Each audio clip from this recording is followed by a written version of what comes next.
તો અમદાવાદની 7th day સ્કૂલની ઘટના બાદ જિલ્લા શિક્ષણ અધિકારીએ મોટો નિર્ણય લીધો છે। ડીઈઓ કચેરીથી 4 અધિકારીઓની નિમણૂક કરવામાં આવી છે। ચારેય અધિકારીઓ શાળાના સમયે 7th ડે સ્કૂલમાં હાજર રહેશે।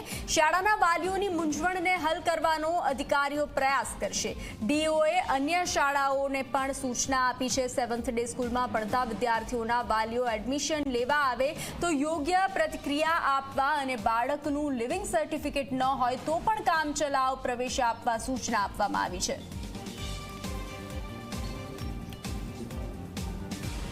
અમારા 4 અધિકારીઓની ટીમ જે છે એને ડેપ્યુટ કરવાનું આયોજન કરેલું છે। આવતીકાલથી અમારા ચારેય અધિકારી સવારથી ત્યાં શાળા સમય દરમિયાન ઉપસ્થિત રહેશે। તેમના મોબાઈલ નંબર પણ જારી કર્યા છે।